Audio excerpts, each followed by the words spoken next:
back to the Fabby show. Today we have an interesting story, and before we dive into the story, I would like you to subscribe to my channel, like, share and comment.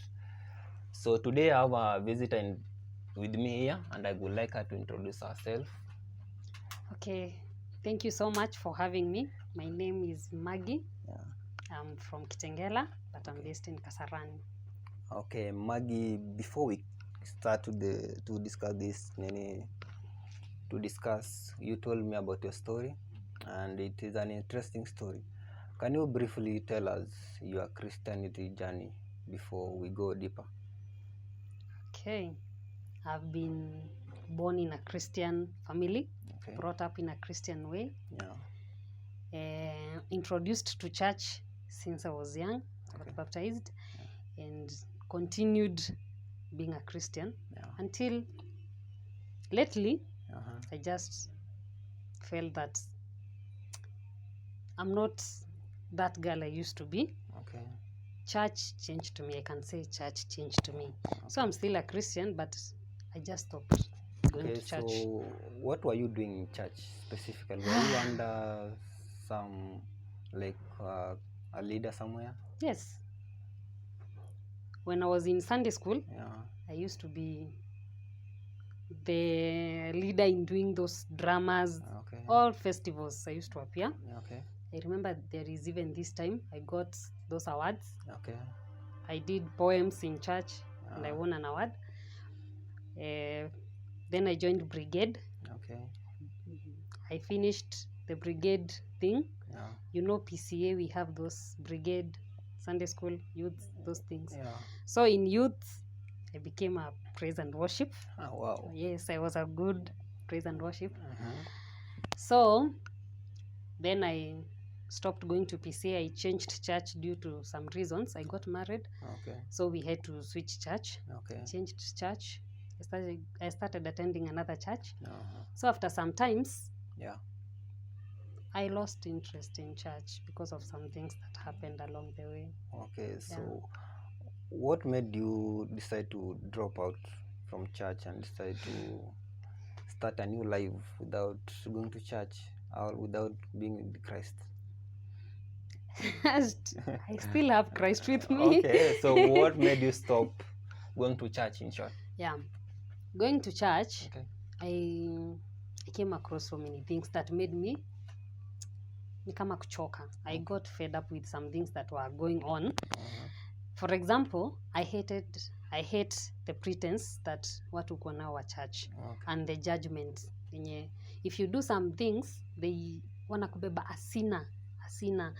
And maybe you didn't know when you were doing that thing, but kwao, you are a sinner. Another thing ni pretense. They pretend venye mtu ameokoka sana, but huku nje anafanya some things that hata wewe unaona ai hapana. Hizi hata mimi siwezi fanya hata kama siendi church, I can't. So personally, as Maggie, what did you see that made you say, hey, hii kitu ni mbaya? A lot. A lot. Ukiona mtu amereziwa kwa Christian, kwa church, since a young age, alafu akuje tu stop going to church, a lot. So can you give us one incident yenye ilifanya ukasema acha tu niache mambo ya kanisa, let me be? Okay. There is this time I met prophetess. Acha tuseme prophetess. Siwezi mjudge na siwezi sema hakuwa a godly prophetess, but nilihate too some things that were going on. Like akikuprofesia when ananipe my prophecies, cause sitoi do atanipe zile weird, some bad things about me, some bad things about my future, my life. But when another person atampe pesa, atakuwa good prophecies. Atabai gari next year, atafanya nini. But to me, atanipe zile tu bad things. So that prophet alikuwa anataka tu mpe pesa in order to prophesy? I can say that. Wow. I can say that. That's serious. So apart from that, do you have any experience that ama experience umepitia apart from you seeing, yenye ume-experience ukasema ulifanywa hivi na hivi alafu ukaacha ukasema hata tu niache hii mambo ya kanisa, let me just watch TV? Yeah, I follow preachings kwa TV. But tena I had another experience with a pastor, a certain pastor. So this pastor ako married, kwanza church wedding, have kids, mtu recognized hivyo. Yeah. So the pastor was like anakuhunt, azina anakutaka. Tena ukiangalia yeye venye ulikuwa unamjua and the things that are happening, uko like, we sio pastor. No. So ikakuwa tunazoeana sana. So tabia zake hadi zikakuwa mimi sioni kani za pastor. The things anafanya, the talks, hizo vitu zote. So nikaona huyu hata si pastor. So I got fed up na shindwa. Mbona mtu ajifiche na church ama ajifiche kwa church? Unadhani God atakuona tu ukiwa kwa church. Na ukiwa hapa nje, si still God anakuona wewe, anakuona. Oh, so in any case kuna siku uliamua tu, alikuwa anataka relationship. Yeah. Did you fall into that relationship and what happened? I didn't. Almost ningefell, but nilikuwa najua the wife, and I respected the wife so much. Na wife alikuwa ananijua. So nikaona siwezi fall into hizo vitu alikuwa anataka. But to him aliishi kuinsist hadi ananiambia it will be you and my wife, no one else. Sijai hanya bibi yangu, but I'll do it with you. So you will be like the second person. So ikakuwa no, I can't. No. With all the respect, hapana. So like ulikuwa unaenda kwa hiyo kanisa yake? Sikuwahi. Ujaenda kwa kanisa yake? No. Aliniita, but nikaona siwezi. Hata nikamuuliza, if I come to your church, how will you see me? Okay. Yeah. So how did you handle it? Kuna something you did that ilifanya uka separate, ama you still in that struggle? I did something to separate. So niliona ita continue hadi ni kama ijulikane ama iwe a bad thing to me. Then the wife ni mtu najua, ni mtu hata akisikia stories zangu atanishangaa cause alijua tu I'm just a friend. So ikabidi nianze ku cut off the talks. Yeye kunivisit, he used to visit my house, atakuja kwangu hivyo. So many things. Yes. And the worst thing is atakupigia akiwa kwa gate. Fungua gate. Hata there is a time sikuwa. I was in Kilifi job. So venye alicall, niko kwa gate, fungua. I'm like, no, I'm not around. Kwanza uniambie, I'm not around. But kama ulikuwa unataka tu kuja kuvisit, unaweza ingia, kuna watu kwa nyumba. Okay. Then he went back. So kuna siku aliwahi kuthreaten ama kufanyia kitu yenye uliona hata tu give in? Ulikuwa almost, ulisema ulikuwa almost. Kulikuwa na any day ulifeel amekuambia kitu ukasema let me just accept this? Okay. Hata siku niambia, he tried to do things like kuwa romantic to me. Akaanza ku touch so such things. Kisses. Yeah. So even you kiss? Yes. I'm sorry to say yes. Yeah. So no, it's look in a kwa awkward jua ni pastor. Yeah. And the way we carry them in a certain way. Yeah. So after going through that period of kukatiwa na pastor, umeona mambo ya Christian ukasema mambo ya Christian hapana. Ulifika mahali ukasik any counsel from someone akakueleza, ama how did you go about it? Bado sijasi counsel. Nimekuwa tu nachukia tu. Kwanza I hate the fact that so many people walikuwa wananipa examples na huyo pastor, how good he is. Then I'm like, amjui.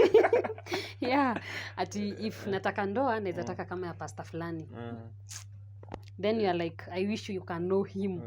So bado seek counsel kwa mtu. I'm still there. Sijaenda church. Yeah, it's been like 2.5 years. Never stepped in any church. So umesema alikuwa anafanya same things to your friends. Ulikuwa umesema ati your friends walikuwa naona potential something kwa hiyo mtu, walikuwa wanataka kufanya the same thing. Like wana admire marriage yake. So you know he's a pastor na wengine wamjui venye mimi namjua. To other people yeye ni mzuri, ana introduce bibi yake vizuri hivyo. kuna experience nyingine umepitia apart from that pastor? Kuna nyingine yenye ilikufanya at least ukasema sasa nimegive up kabisa, sasa kanisa sitaki kabisa sasa? Yes, I was introduced in a certain church. A certain church. So the things that were happening in that church, nikaona si godly. Sijui to them maybe ni godly, but to me nikaona zinaka awkward. Like you enter in a church, mnatoa viatu, mnakaa kwa miguu zenu, the things zenye zina happen, mnapakwa vitu. Mimi nikaona ni kama tunaintroducewa kwa cult. Hey. Yeah. So can you give us one any experience you ulipitia kwa hiyo church yenye ulienda? Yeah. It happened, my baby akakuwa msick sana. Sana kutoka birth. Yeah. So kila time alikuwa anasumbuliwa na mwili sana. Yeah. So my mom was so worried. Akaniambia ndio mtoi wako apone, kuna this church I'll introduce you to. Yeah. Nikamwambia it's okay. I'll come and visit one day. Okay. So akaniita one day akaniambia, the pastor wants to see you. Hata sikuwa nimeamka. The pastor wants to see you. Oga haraka ukam. Nikamwambia na mtoi, yeah, come with the baby. Nikamwambia it's okay. Nikaoga, nikavaa, nikaenda church. So kufika kwa mlango, unafungua kitambaa, unafungua leso. I was dressing, nilikuwa dressed nicely. Yeah. Si t-shirt dress ama anything. Kafungua leso, ukafungua kitambaa. Nikaenda, they picked my baby, wakamtoa stocking, wakaanza kumpaka hizo mafuta wakimuombea, and to me pia wakaanza kunipaka. Sasa what ili irritate zaidi ni venye walichota mafuta wakanipaka kwa mdomo, nikaanza kutapika, and then they said sasa ni mapepo zinanitoka. I'm like no, the things umenifanyia ndio zinafanya nitapike. Hakuna mapepo. Ilikuwa mafuta ya mboga ama mafuta gani hizo? Mafuta ya nguruwe, cause I can tell with the smell and all that. Sasa wamekushikania wa mama, wanakupanua mdomo, then pasta anakupaka. Then si utatapika obvious. That thing ni ina taste vibaya. So nikitapika wako like yeah mapepo zimemtoka. Sasa oh god. Au kupata chance ya kuongea uambie congregation hii kitu ni fake. Hawawezi kuamini cause watu wako there, so they couldn't believe you. So mimi nikakuwa tu nauliza tu atamaliza saa ngapi, nikatapika, nikachukua my baby.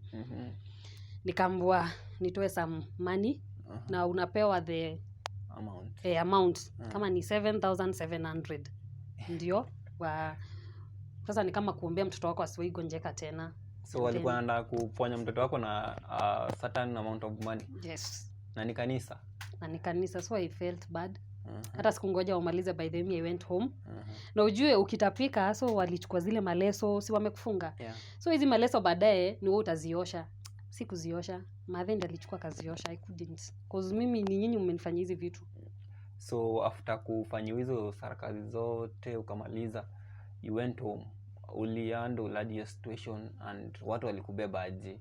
Okay, I felt bad because hata nikienda home they gave me bado hiyo mafuta kwa chupa and water kwa bottle fulani. Ni maji tu but iko kwa chupa fulani. So nikaambiwa ukiosha mto hii unamwaga 2 drops. Then ukimpaka mafuta yenye umezoea kumpaka, then unachota hadi yenye tumekupatia unampaka. So when I went home nilizitupa kwa dustbin. I called my sister nikamwambia nataka tu nikueleze kitu. Mimi najua you believe in God, you believe in churches, but mimi kuna kitu imefanyika leo ni nice. Nikamuelezea the whole story, hata akakuwa hajafurahia. Akaniambia by the way it's a good thing to tupe hizi juu. Nilikuwa namwambia maybe hata nitaosha mtoto na hii agonjeke zaidi. So I won't.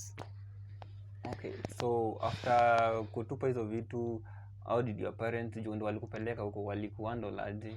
Ama mlisolve hiyo kesi? My mom ana believe in church sana. And the prophetess mwenye nilikuwa nimetaja hapo mbeleni was a friend of my mom. So venye nilikuwa siwezi mpaka hizo vitu, sikuambia my mom, hata hawakujua kama nimetupa. I used to lie, nikioshia mtoto bedroom na lie, nimepaka hiyo, nimeweka maji na nimepaka hiyo mafuta. So venye nilikuja huku, the prophetess alikuwa anaona niko against so many things, akihubiri hivi. Sikuwa isema niko against, but sikuwa nachukulia hiyo kitu. Akiniambia Maggie you should do this, sitaifanya. So alifika a time akaambia my mom Maggie ni Illuminati na ni devil worshipper. Hata ndiye anakula mtoto wake. So I felt bad. By the way hiyo ndio ilifanya nisiwahi enda church. Cause walikuita Illuminati and yes, why? Cause sikubaliani na chenye unafanya. Sijakataa na sijakwambia nimekataa, but nimefeel to me hapana hiyo kitu sifanyi mimi. Okay, so after kukuita Illuminati, all those things, kuna uli approach your pastor ukamwambia, ukamweleza hii kitu umeongea ni mbaya, something like that? Couldn't, nilikuwa so mad. I couldn't approach her. Nilikuwa so mad because nilikuwa naona brainwash kila mtu. Everybody believed chenye chote anasema. Hadi ni kama they worship her. Kwanza ndio ilikuwa inanibo. Me I worship God because even I try to tell the pastor, kuna a day aliniambia nichukue maji niweke chumvi I sprinkle nini every time. So mimi nilikuwa nachoka na hizi vitu. So I told her, me believe in God and I believe in Jesus Christ. I know that mimi najuanga Yesu sana. Na damu ya Yesu ndiyo inaponya magonjwa, not all the circuses that I'm doing. Me I believe in damu ya Yesu. So mimi hizi vitu ndio maana sitaki kuzifanya. So ananibeba hapana. So hii experience yako ya kupaka chumvi hizo ilikuwa aje? Unambubai a different salt yenye unatumia. But kama huna unatumia tu yenye unatumia. Anaiombea hata kama hayuko hapo, you call her. Anaiombea, then unaweka kwa maji, then you sprinkle kwa nyumba. All corners, the four corners of the house. Kama ni mtu yeye amegonjeka, maji yake unaweka hiyo maji ya chumvi. Oh God. Kama ni una feel kitu unaweka maji ya chumvi kidogo, then you drink. Kudrink naweza amini cause mtu akiumwa na tumbo siwekewe hivyo maji ya chumvi, but the rest hapana. So hiyo process ulikuwa unapaka tu chumvi ama ulikuwa unapaka ukiomba ama what was the process? Sikuwa naomba, nilikuwa napaka tu cause amesema nipake. Yaani nilikuwa napaka tu, lakini mimi to me nitaomba with the Bible, niombe but zile vitu ni kama anachangia sana. So what was the end game after hizo vitu zote na huyo prophet? End game yake ilikuwa gani?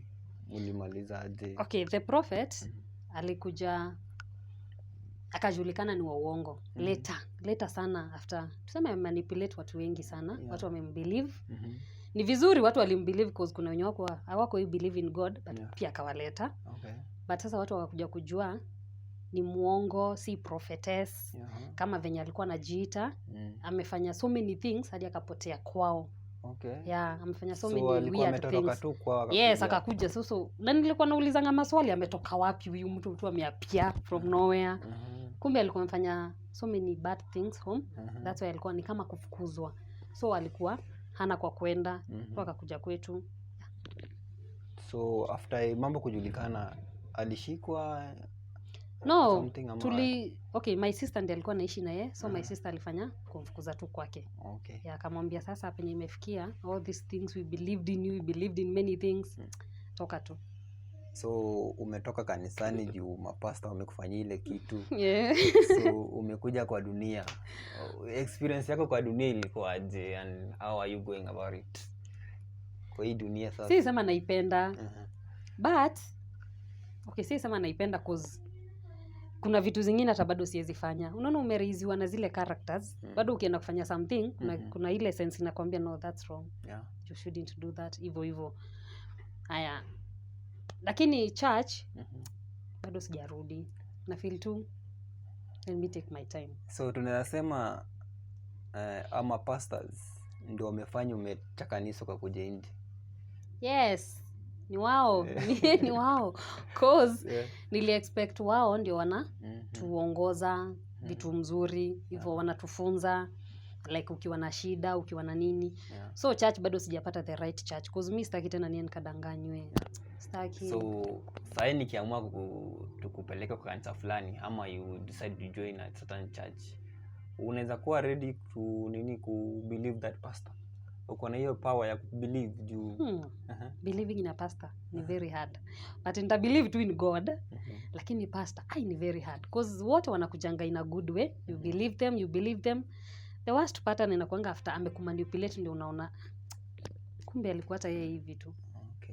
So wewe undergo that experience na umeona watu wamekuita Illuminati, wamekufanya all those things. What can you advise a young man there ama Christian mwenye anaenda kanisa tu, anaona these bad things are happening but ana take any action? Unaweza mwambia aje? Mimi naweza mwambia don't go manipulate. we kama uko tu church usitoke church, huku nje si kuzuri. Kaa tu church, believe in God, do your own things. Hata mimi nikirudi church itakuwa hivyo. I just believe in God na nikuwe tu hapo church. Sitaki any relationship with the pastor or anyone. Be in church, niwe tu mshirika mwaminifu. Ni hivyo tu. Okay, thank you for coming kwa nini yetu. Nashukuru tena, tunaomba mara nyingine urudi. So viewers, we say thank you for watching, and tunataka kusema hivi kwa preachers, tafadhali don't be the main reason wa members wanatoka kanisani.